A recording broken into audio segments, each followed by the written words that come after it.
Hello, नमस्कार साथियों।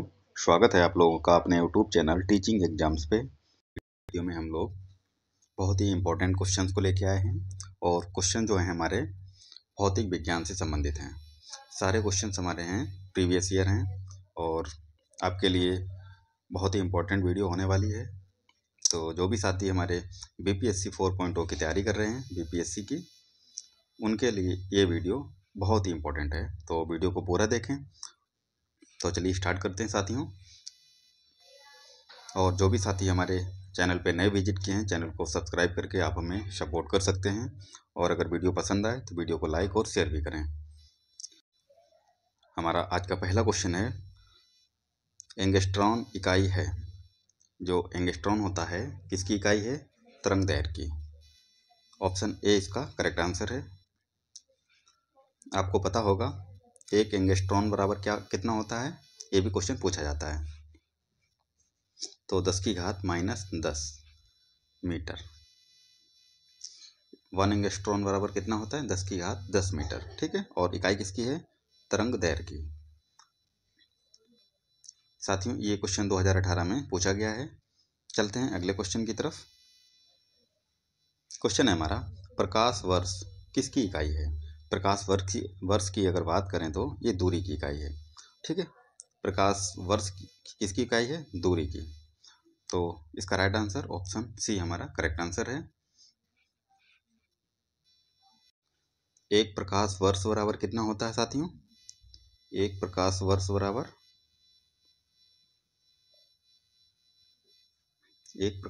बराबर होता है 9.46 इंटू 10⁻15 मीटर। ठीक है। ये मीटर में होता है। कितना होता है? एक प्रकाश वर्ष बराबर 9.46 इंटू 10⁻15 मीटर। ठीक है। चलते हैं अगले क्वेश्चन की तरफ। क्वेश्चन है हमारा, प्रकाश वर्ष इकाई है। ये रिपीटेड क्वेश्चन है। ये दूरी की इकाई है। ऑप्शन ए हमारा करेक्ट आंसर हो जाएगा। री एग्जाम 2020 में ये क्वेश्चन पूछा गया है। अगला क्वेश्चन देखते हैं साथियों। प्रकाश वर्ष का संबंध है, किससे संबंध है? ये दूरी से इसका संबंध है, ना कि ऊर्जा से, चाल से भी नहीं और तीव्रता से भी नहीं। तो एक प्रकाश वर्ष का संबंध किससे है? दूरी से। अभी हमने बताया था एक प्रकाश वर्ष बराबर कितना होता है? दोबारा से देखिए, 9.46 इंटू 10⁻15 मीटर। ठीक है। एक प्रकाश वर्ष, ये भी क्वेश्चन पूछा जाता है, एक प्रकाश वर्ष बराबर कितना है? तो 9.46 इंटू 10⁻15 मीटर। अगला क्वेश्चन देखते हैं साथियों। क्वेश्चन है हमारा, निम्नलिखित में से कौन सी मूल भौतिक राशि है? मूल भौतिक राशि की अगर बात करें तो कौन सी है? क्या बल है, वेग है? अगला ऑप्शन देखते हैं। तीसरा है विद्युत धारा और कार्य। तो इनमें से विद्युत धारा जो है एक मूल राशि है। कैसी राशि है? मूल राशि, विद्युत धारा। ऑप्शन सी हमारा करेक्ट आंसर हो जाएगा। और ये क्वेश्चन भी री एग्जाम 2020 में बीपीएससी ने पूछा है। इसकी फैक्ट की बात करें तो इम्पोर्टेंट है, आपको पता होना चाहिए।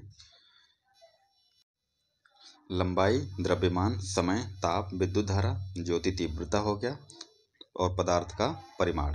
ये 7 मूल राशियां होती हैं। कितनी? 7 मूल भौतिक राशियां कितनी हैं? लंबाई, द्रव्यमान, समय, ताप, विद्युत धारा हो गया, ज्योति तीव्रता, पदार्थ का परिमाण। मूल राशियों के मात्रक एक दूसरे से पूर्णतः स्वतंत्र होते हैं तथा इनमें से किसी एक को किसी अन्य मात्रक में बदला अथवा उससे संबंधित नहीं किया जा सकता है। ठीक है। अगला क्वेश्चन है हमारा, दाब की इकाई क्या है? दाब की इकाई क्या है? न्यूटन प्रति वर्ग मीटर। ऑप्शन ए हमारा करेक्ट आंसर है। और दाब को किस में मापते हैं? पास्कल में। तो इसका राइट आंसर ऑप्शन ए हमारा करेक्ट आंसर हो जाएगा। दाब की अगर बात करें तो ये कैसी राशि है, ये भी पता होना चाहिए। तो दाब हमारा अदिश राशि है। अदिश राशि है। ठीक है, अगला क्वेश्चन देखते हैं साथियों। दाब का मात्रक, दाब का मात्रक क्या होगा? न्यूटन, न्यूटन प्रति मीटर स्क्वायर। ठीक है, न्यूटन प्रति मीटर स्क्वायर। तो किस में है न्यूटन प्रति मीटर स्क्वायर?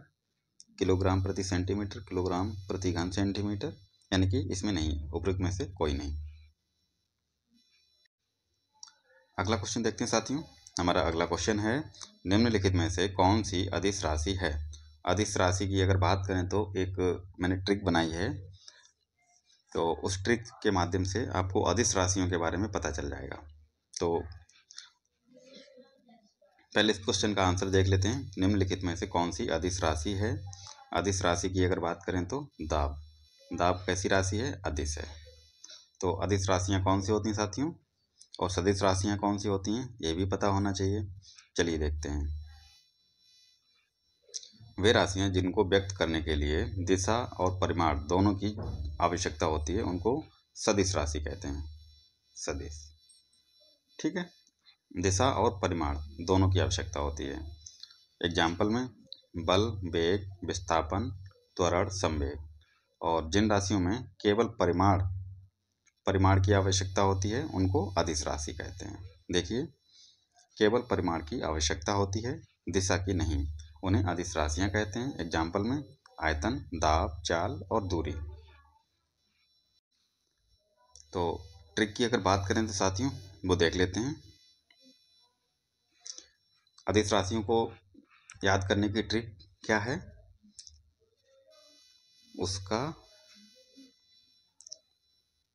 उसका दाल MSC से आता है, MSC से आता।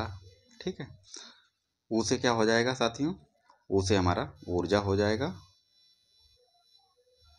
ऊर्जा। ठीक है, और सा से समय हो जाएगा, का से कार्य हो जाएगा, दा से दाब हो जाएगा, और ला से लंबाई हो जाएगी, मा से मास हो जाएगा। मास मतलब द्रव्यमान, द्रव्यमान। ठीक है, सा से स्पीड हो जाएगा, स्पीड, स्पीड मतलब चाल, चाल या गति कह सकते हैं। ठीक है, और सी से करंट हो जाएगा, सी से करंट यानी कि विद्युत धारा, विद्युत धारा। ठीक है, तो अगला क्वेश्चन देखते हैं साथियों। ये ट्रिक थी एक हमारी, क्या ट्रिक थी एक बार फिर से देखिए, चला गया है। उसका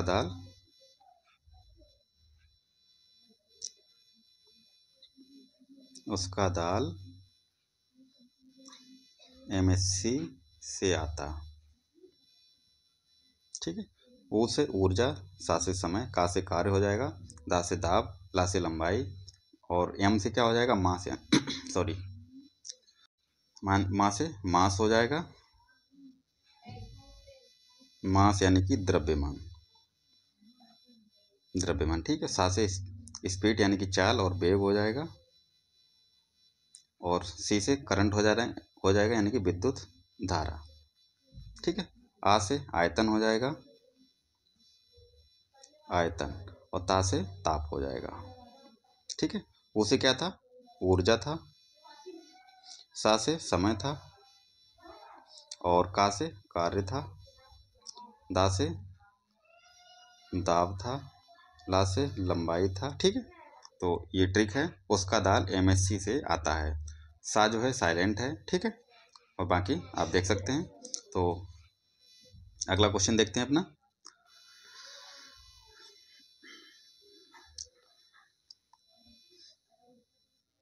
हाँ, तो क्वेश्चन क्या था? निम्नलिखित में से कौन सी अदिश राशि है? अदिश राशि की बात कर रहा था, तो कौन सी है? दाब। इसमें क्या आ रहा है?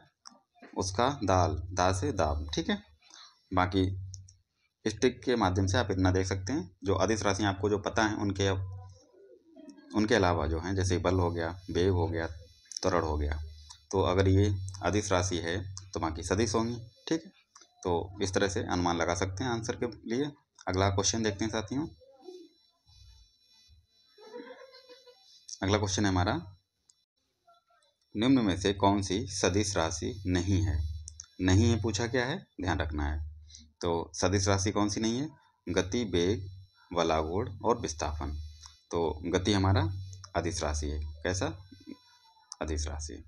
यानी बाकी बलागुण, वेग और विस्थापन ये सदिश राशियां हैं, सदिश। ठीक है, ये क्वेश्चन हमारा देखो री एग्जाम 2022 में पूछा गया है। अगला क्वेश्चन देखते हैं दोस्तों। हमारा अगला क्वेश्चन है, निम्नलिखित में से किस राशि का मात्रक नहीं है। तो प्रतिबल, बल, दाब इन सब का मात्रक होता है, लेकिन विकृति का मात्रक नहीं होता है और यह विमाहीन होता है।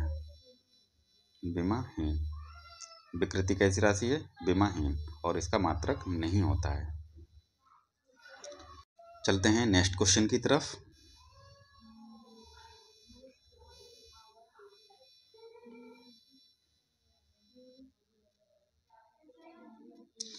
अगला क्वेश्चन है हमारा, एक माइक्रोन बराबर है। एक माइक्रोन बराबर है, कितना होता है एक माइक्रोन बराबर, ऑप्शन सी 1/1000 मिलीमीटर। कैसे होता है देखते हैं इसका फैक्ट। एक माइक्रोन बराबर होता है 10⁻⁻6 मीटर होता है। ठीक है, और 10⁻⁻6 और जब मीटर मिलीमीटर में बदलेंगे तो 10⁻3 से गुणा कर देंगे। तो आपको पता है गुणा में घातें जुड़ती हैं, तो -6 और +3 कितना हो जाएगा, -3 बचेगा। ठीक है, तो 10⁻³ मिलीमीटर। और जब इसको अनुपात में लिखेंगे तो 1/1000 मिलीमीटर। ठीक है, इस तरह से आप चेंज कर सकते हैं। अगला क्वेश्चन देखते हैं साथियों, बहुत ही इंपॉर्टेंट क्वेश्चन है। निम्नलिखित में से कौन सी राशि सदिश नहीं है, यानी कि अदिश राशि के बारे में पूछा गया है। तो क्या ट्रिक बताया था मैंने, उसका दाल MSc से आता है। तो देखिए ताश इसमें दे रखा है, ता से क्या होता है, तापमान होता है, आ से आयतन, आता में आ से आयतन, कैसी राशि है, अदिश। तो आयतन हमारा करेक्ट आंसर हो जाएगा। बाकी विस्थापन, बल, वेग ये सदिश राशियाँ, कैसी, सदिश। चलते हैं अगले क्वेश्चन की तरफ। अगला क्वेश्चन है हमारा, आर्द्रता किस उपकरण से नापी जाती है। तो आर्द्रता की अगर बात करें तो साथियों किससे मापते हैं, हाइग्रोमीटर से। ऑप्शन बी हमारा करेक्ट आंसर हो जाएगा। बाकी हाइग्रोमीटर से क्या मापते हैं साथियों, ये भी पता होना चाहिए, द्रव का घनत्व, द्रव का घनत्व। ठीक है, बाकी इलेक्ट्रोमीटर से दूध का। ठीक है,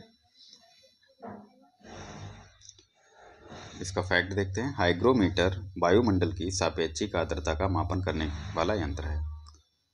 हाइड्रोमीटर से द्रव या जल के तुलनात्मक घनत्व का मापन किया जाता है। ठीक है, नेक्स्ट क्वेश्चन है हमारा, सोनार तकनीकी में उपयोग होता है, किसका उपयोग होता है, एक्सरे का, इंफ्रारेड तरंगों का, माइक्रोवेव का, या उपरोक्त में से कोई नहीं। तो किसका यूज होता है सोनार में, इसका राइट आंसर हो जाएगा ऑप्शन डी। अच्छा, सोनार जो तकनीकी में जिसका प्रयोग होता है किसका होता है, अल्ट्रासोनिक वेव का। किसका,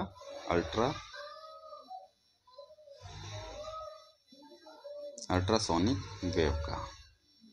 और इनकी आवृत्ति कितनी होती है, आवृत्ति होती है 20 किलोहर्ट्ज, 20 किलोहर्ट्ज से भी अधिक होती है। ठीक है, तो अगला क्वेश्चन देखते हैं। क्वेश्चन है हमारा, 1 किलोमीटर दूरी का तात्पर्य है। 1 किलोमीटर में कितने मीटर होते हैं, 1000। 1 किलोमीटर में कितने मीटर होते हैं, 1000 मीटर होते हैं। तो ऑप्शन सी हमारा करेक्ट हो जाएगा, 1000 मीटर। देखिए 1 किलोमीटर बराबर 1000 मीटर, और 100 मीटर बराबर कितना, 1 हेक्टोमीटर। 1000 सेंटीमीटर बराबर कितना हो जाएगा, 1 डेकामीटर हो जाएगा, और 100 सेंटीमीटर बराबर 1 मीटर। ठीक है, इस तरह से ये इकाइयाँ बहुत इंपॉर्टेंट हैं। अगला क्वेश्चन है साथियों, एक पिकोग्राम बराबर होता है, किसके बराबर होता है? 10 की घात माइनस 12 के। 10 की घात माइनस 12 ग्राम के बराबर कितना होता है? 1 पिकोग्राम। अगला क्वेश्चन देखते हैं साथियों। क्वेश्चन है हमारा, निम्नलिखित में से कौन सा सही सुमेलित नहीं है? तो वोल्ट मीटर से क्या मापते हैं? विभवांतर। एमीटर से विद्युत धारा मापते हैं, ये भी सही है दोनों। तो वोल्ट मीटर से विभवांतर और एमीटर से विद्युत धारा, तो दोनों ऑप्शन करेक्ट हैं। अगला देखते हैं।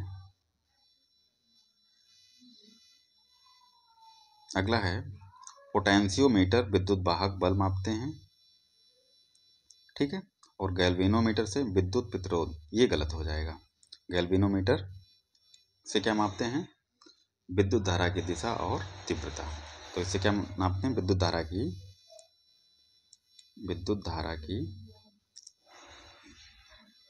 तीव्रता। ठीक है,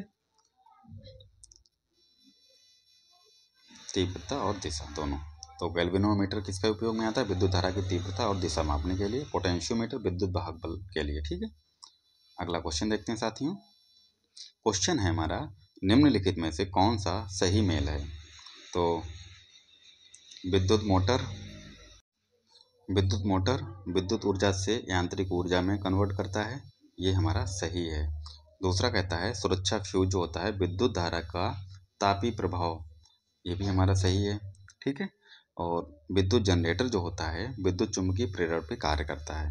तो ऑप्शन सी भी हमारा करेक्ट है, यानी कि उपयुक्त में से एक से अधिक या सभी। अगला क्वेश्चन देखते हैं दोस्तों, और ये देखिए साथियों, क्वेश्चन पूछा गया है बीपीएससी के द्वारा BAO में मार्च 2024 में। तो बहुत ही इंपॉर्टेंट क्वेश्चन है। सारे क्वेश्चन आप पूरे देखें, पूरा वीडियो देखें, और एक बार इस वीडियो देखने के बाद में जो हमारी PDF है इसको भी पढ़ें। PDF हमारे टेलीग्राम पे आपको मिल जाएगी, और टेलीग्राम का लिंक जो है डिस्क्रिप्शन में मिल जाएगा आपको। अगला क्वेश्चन है, ऑडियोमीटर क्या नापता है? ऑडियोमीटर की अगर बात करें तो किसके मापने के लिए होता है? ध्वनि की तीव्रता के लिए। ऑप्शन डी इसका करेक्ट आंसर हो जाएगा हमारा। ठीक है,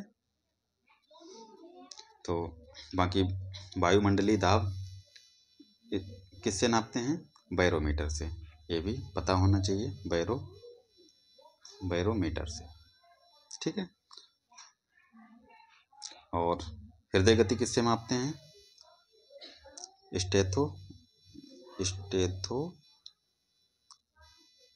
स्टेथोस्कोप से। ठीक है, हृदय गति स्टेथोस्कोप से, वायुमंडलीय दाब बैरोमीटर से, और ध्वनि की तीव्रता ऑडियोमीटर से। ठीक है साथियों, और बाकी ऊंचाई अल्टीमीटर से। अगला क्वेश्चन है हमारा, घड़ी में समय नापा जाता है तो क्वार्ट्ज क्रिस्टल द्वारा। ऑप्शन ए हमारा करेक्ट आंसर है। CDPO द्वारा प्री 2005 में पूछा गया ये। अगला क्वेश्चन है हमारा, एक जिप्टो बराबर होता है, एक जिप्टो बराबर कितना होता है? 10 की घात माइनस 21। ठीक है, option C is correct answer. चलते हैं साथियों अगले क्वेश्चन की तरफ। क्वेश्चन है हमारा, पेंडुलम घड़ी की समय अवधि यानी कि दोलन काल जो होता है कितना होता है? पेंडुलम घड़ी का जो दोलन काल होता है कितना होता है? 2 सेकंड होता है। ठीक है, पेंडुलम घड़ी की समय अवधि यानी कि दोलन काल जो है 2 सेकंड का होता है। पेंडुलम एक निश्चित बिंदु से लटके हुए पिंड को कहते हैं, और गुरुत्वाकर्षण के प्रभाव में यह आगे और पीछे दोलन करता है। ठीक है, ये भी पता होना चाहिए। अगला क्वेश्चन देखते हैं साथियों। क्वेश्चन है हमारा, निम्नलिखित में से कौन सा न्यूटन के गति के तीसरे नियम का उपयोग करता है? तीरंदाजी इसका करेक्ट आंसर है। न्यूटन का तीसरा नियम क्या कहता है? क्रिया के प्रति विपरीत क्रिया होती है। तो देखिए, न्यूटन के गति का तीसरा नियम कहता है, प्रत्येक क्रिया के लिए एक समान और विपरीत प्रतिक्रिया होती है। तीरंदाजी में न्यूटन के गति के तीसरे नियम का उपयोग होता है। ठीक है, अगला क्वेश्चन है साथियों, गति को सर्वप्रथम किसने परिभाषित किया? सबसे पहले किसने किया था? गैलीलियो ने। तो हमारा ऑप्शन ए करेक्ट हो जाएगा। इसका फैक्ट देखेंगे। गैलीलियो ने सर्वप्रथम एक समान रेखीय गति को परिभाषित किया। उनके अनुसार प्रति इकाई समय में तय की गई दूरी गति यानी कि स्पीड कहते हैं। उसके बाद में न्यूटन ने पिंडों एवं वस्तुओं की गति का वर्णन करने के लिए गति के नियम का प्रतिपादन किया था। ठीक है, तो पहले गैलीलियो ने किया था। ठीक, ये याद रखना है। बल जो होता है गुणनफल है। किसका किसका बल गुणनफल होता है? आपको पता होगा F बराबर होता है m इंटू ए। आपने पढ़ा होगा पहले। तो m क्या होता है? द्रव्यमान होता है, और a क्या होता है? त्वरण होता है। तो F बराबर द्रव्यमान गुणे त्वरण, यानी कि ऑप्शन बी हमारा करेक्ट हो जाएगा। m क्या है? द्रव्यमान है, और त्वरण जो है a है। तो F बराबर ma हो जाएगा। तो ऑप्शन बी हमारा करेक्ट आंसर हो जाएगा। चलते हैं दोस्तों अगले क्वेश्चन की तरफ। क्वेश्चन है हमारा, न्यूटन के गति के दूसरे नियम के अनुसार किसी वस्तु का त्वरण सीधे अनुपातिक होता है। तो ऑप्शन है वस्तु के द्रव्यमान के व्युत्क्रम होता है, वस्तु पर लगने वाला बल। तो ऑप्शन बी करेक्ट हो जाएगा साथियों, क्योंकि न्यूटन की गति का दूसरा नियम क्या कहता है? किसी वस्तु का त्वरण सीधे अनुपातिक होता है वस्तु पर लगने वाले बल के। ठीक है, तो ऑप्शन बी करेक्ट हो जाएगा। अगला क्वेश्चन देखते हैं दोस्तों। क्वेश्चन है हमारा, वॉशिंग मशीन का कार्यकारी सिद्धांत क्या है? तो वॉशिंग मशीन जो होती है, कपड़े धोने वाली मशीन, ये किस पे कार्य करती है? अपकेंद्रण बल पे। अपकेंद्रण बल पे। ठीक है, तो राइट आंसर ऑप्शन सी हो जाएगा इसका। अब चलते हैं अगले क्वेश्चन पे।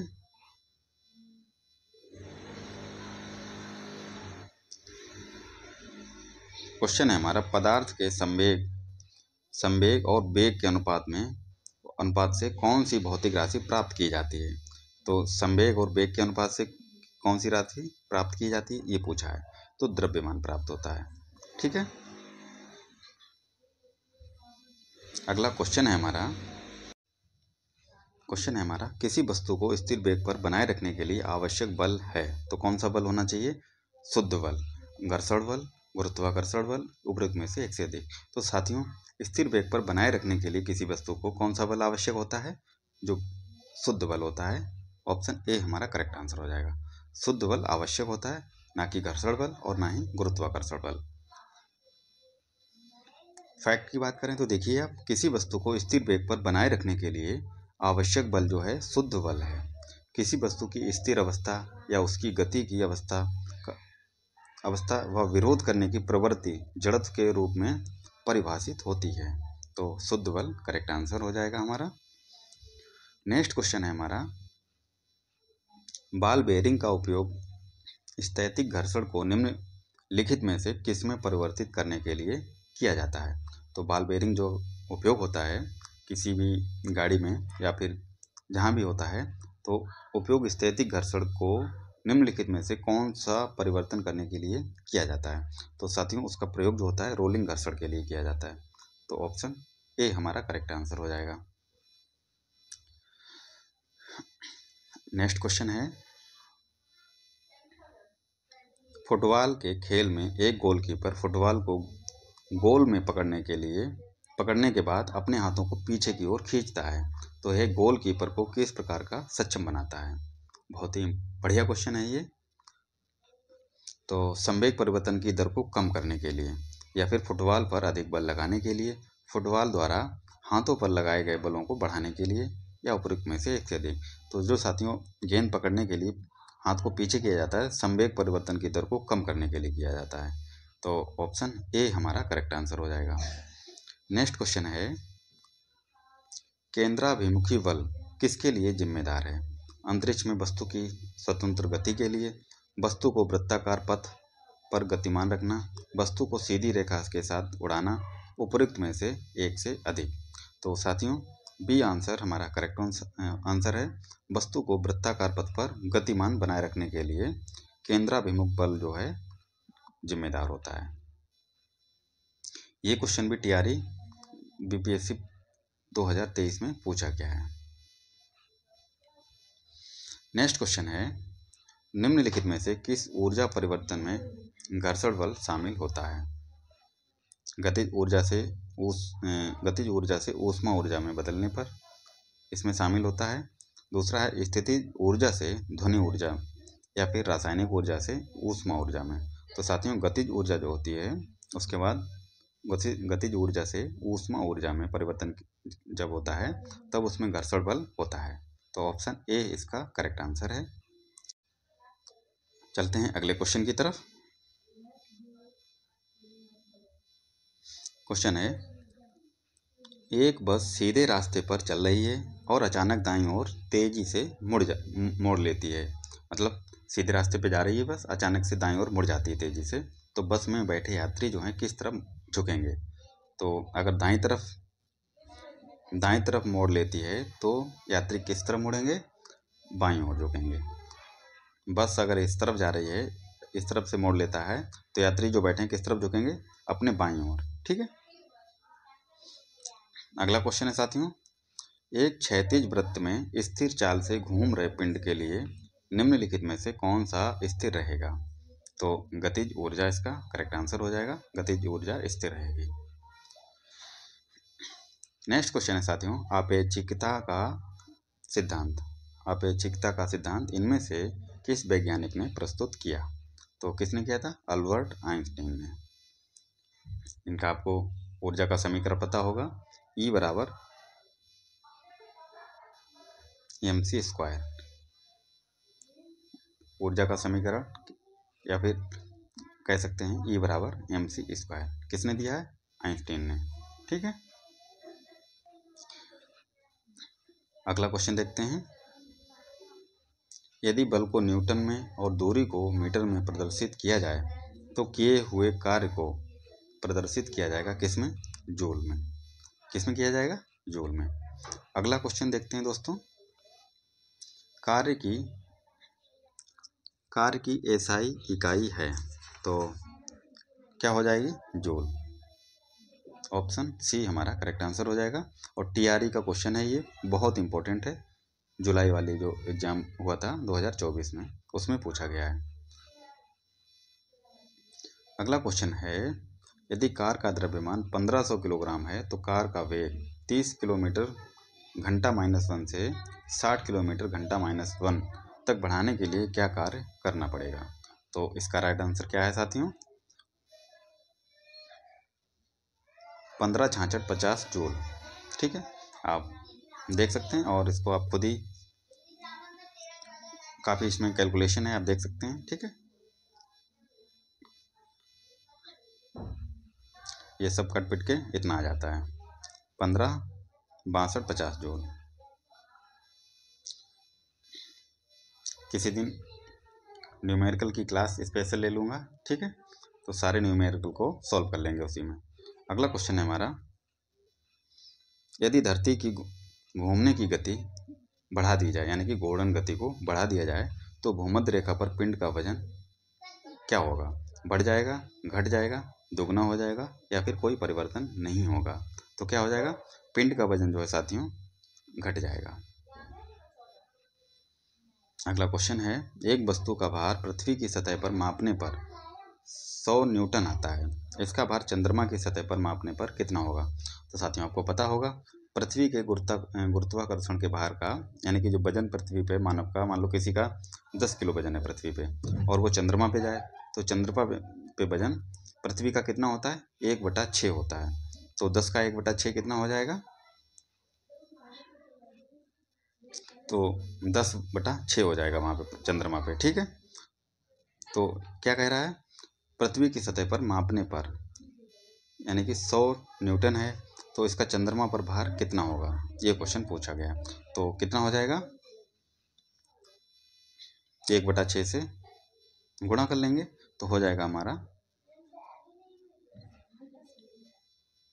1/6। तो 6 कम 6 छचरंग 36, यानी कि 16 दशमलव, छचरंग 36 फिर 4 आएगा, फिर छचरंग 36। तो दो ऑप्शन करेक्ट लग रहे हैं, 1.67 और 1, अच्छा ये 16.7 ये करेक्ट हो जाएगा। ऑप्शन डी इसका करेक्ट होगा। ठीक है, ये 1 पॉइंट है, यहाँ पे 16.7 न्यूटन है, तो इसका राइट आंसर क्या हो जाएगा? Option D. अगला क्वेश्चन है हमारा, अलग अलग द्रव्यमान की दो वस्तुएं चंद्रमा की सतह के पास स्वतंत्र रूप से गिरने से क्या होगा? समान परिमाण के बल का अनुभव होगा? ये तो बिल्कुल नहीं होगा। अगला देखते हैं, अलग अलग त्वरण होगा, उनके जड़त्व में कोई परिवर्तन नहीं होगा, तो या फिर किसी भी क्षण एक ही वेग से होगा, तो इसका डी ऑप्शन करेक्ट है। ठीक है, देखिए क्वेश्चन दोबारा पढ़िए। अलग अलग द्रव्यमान की दो वस्तुएं हैं, चंद्रमा की सतह के पास स्वतंत्र रूप से गिरने से क्या होगा? किसी भी क्षण एक ही वेग होगा, क्योंकि चंद्रमा पे गुरुत्वाकर्षण बल जो होता है ना के बराबर होता है, तो उनका जो वेग में कोई परिवर्तन नहीं होगा। ठीक है, चलते हैं अगले क्वेश्चन की तरफ। क्वेश्चन है हमारा, आप लिफ्ट में खड़े हैं, लिफ्ट के फर्श पर आपके भार द्वारा लग रहा बल जो है कितना होगा? तो इसका लिफ्ट के 9.8 मीटर प्रति सेकंड स्क्वायर के त्वरण से नीचे आते समय शून्य होगा, तो ऑप्शन बी यानी कि शून्य होगा वहाँ पे। ठीक है, देखिए लिफ्ट के 9.8 मीटर प्रति सेकंड स्क्वायर के त्वरण से नीचे आते समय लिफ्ट के फर्श पर व्यक्ति का दबाव नहीं पड़ता है, क्योंकि पृथ्वी के गुरुत्वीय त्वरण का मान जो है 9.8 मीटर प्रति सेकंड स्क्वायर होता है, अतः उस समय फर्श पर उसके द्वारा लग रहा बल जो है शून्य होगा। क्यों होता है? क्योंकि पृथ्वी के गुरुत्वाकर्षण का मान जो होता है 9.8 मीटर प्रति सेकंड स्क्वायर होता है। अगला क्वेश्चन है, पृथ्वी की सतह पर गुरुत्वाकर्षण के कारण त्वरण लगभग कितना होगा? देखिए 9.8 मीटर प्रति सेकंड स्क्वायर होगा, कितना? ऑप्शन सी इसका करेक्ट आंसर है। क्यों होगा? देखिए पृथ्वी के सतह पर गुरुत्वाकर्षण के कारण त्वरण का लगभग 9.8 मीटर प्रति सेकंड स्क्वायर होता है, कितना? 9.8 मीटर प्रति सेकंड स्क्वायर होता है। इसे जी द्वारा प्रदर्शित किया जाता है। गुरुत्वाकर्षण के कारण त्वरण एक सदिश राशि का उदाहरण है। कैसी राशि है? सदिश राशि। अगला क्वेश्चन है, यदि एक पंख, एक रबर की गेंद और एक लकड़ी की गेंद निर्वात में एक समान ऊंचाई से स्वतंत्रता पूर्वक एक साथ गिर रहे हैं, तो क्या होगा? पंख सबसे पहले जमीन पर पहुंचेगा? जी नहीं। रबर की गेंद सबसे पहले जमीन पर पहुंचेगी? ये भी गलत हो जाएगा। लकड़ी की गेंद सबसे पहले जमीन पर? जी नहीं। अगला है, तीनों एक साथ जमीन पर पहुंचेंगे, तो डी करेक्ट है। क्यों करेक्ट है? क्योंकि साथियों देखिए क्वेश्चन में देखिए, एक पंख, एक रबड़ और एक लकड़ी निर्वात में एक समान ऊंचाई से स्वतंत्रता पूर्वक एक साथ गिर रहे हैं। देखिए निर्वात में बात कर रहा है ना, अगर वायुमंडल में अगर फेंका जाए तो वहाँ पे गैसों का वो होता है, लेकिन निर्वात में गैसें नहीं होती हैं। ठीक है, तो इस वजह से तीनों एक साथ जमीन पर पहुंचेंगे, तो ऑप्शन डी इसका करेक्ट आंसर हो जाएगा। अगला क्वेश्चन देखते हैं दोस्तों, महासागर में ऊंची जल तरंगें कैसे आती हैं? तो ऑप्शन डी यानी कि चंद्रमा से। चंद्रमा के गुरुत्वाकर्षण बल और पृथ्वी का गुरुत्वाकर्षण जो बल होता है उसकी वजह से जल तरंगें आती हैं। ऑप्शन डी इसका करेक्ट आंसर हो जाएगा। चलते हैं अगले क्वेश्चन की तरफ। जब एक पत्थर को चांद की सतह से पृथ्वी पर लाया जाता है तो उसका द्रव्यमान बदल जाएगा या फिर इसका भार बदल जाएगा परंतु द्रव्यमान नहीं? जी बिल्कुल, किसी भी वस्तु का द्रव्यमान जो पृथ्वी पर है वही चंद्रमा पे होगा। ठीक है, लेकिन भार में अंतर हो जाएगा, क्योंकि चंद्रमा पे पृथ्वी के भार का कितना होता है? 1/6। ठीक है, तो द्रव्यमान में अंतर नहीं होगा, भार बदल जाएगा। ऑप्शन बी हमारा करेक्ट आंसर हो जाएगा। नेक्स्ट क्वेश्चन है, यदि वस्तुओं के बीच की दूरी दुगनी कर दी जाए तो उनके बीच गुरुत्वाकर्षण बल का क्या होगा? ऑप्शन ए यानी कि आधा हो जाएगा। ऑप्शन ए हमारा करेक्ट आंसर है। अगला क्वेश्चन देखते हैं साथियों,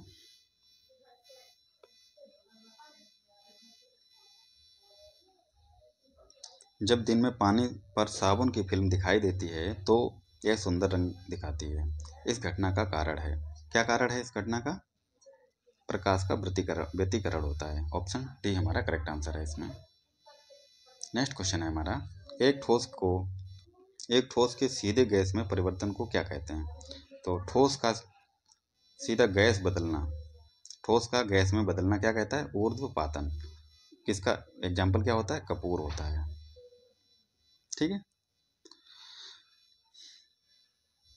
अगला क्वेश्चन देखते हैं दोस्तों। विंडो या घरेलू क्लीनर या परफ्यूम स्प्रेयर के रूप में इस्तेमाल की जाने वाली स्प्रे बोतलें निम्नलिखित में से किस पर काम करती हैं? तो ये बर्नौली के सिद्धांत पे कार्य करती हैं। किस पे? ऑप्शन बी हमारा करेक्ट आंसर है। अगला क्वेश्चन है, पानी से लबालब बर्फ का एक टुकड़ा जो है पानी से लबालब भरे बीकर में तैर रहा है। जब पूरी बर्फ पिघल जाएगी तब क्या होगा? पानी फर्श पर फैल जाएगा? जी नहीं। बीकर में पानी का स्तर नीचे आ जाएगा? बी बिल्कुल नहीं। पानी का स्तर पहले गिरेगा और फिर यह बीकर से बाहर निकलेगा। ऑप्शन डी कहता है जल स्तर नहीं बदलेगा। तो साथियों क्या होगा इसमें? जल स्तर जो है नहीं बदलेगा। ठीक है, ऑप्शन डी इसका करेक्ट आंसर हो जाएगा। अगला क्वेश्चन है हमारा, वर्षा की बूंद वर्षा की जो बूंद है गोलाकार आकृति का कारण है, क्या है? तो ये पृष्ठ तनाव उसका कारण होता है। ऑप्शन बी करेक्ट आंसर है। तो साथियों ये थे आज के कुछ इंपॉर्टेंट क्वेश्चन फिजिक्स के। आशा करते हैं आप लोगों को क्लास पसंद आई होगी और आपका बहुत बहुत आभार, आपने वीडियो पूरी देखी। मिलते हैं अगली नई वीडियो पे, तब तक के लिए आप खुश रहिए, स्वस्थ रहिए और अच्छे से पढ़ाई करिए। भगवान करे आपका दिन शुभ हो।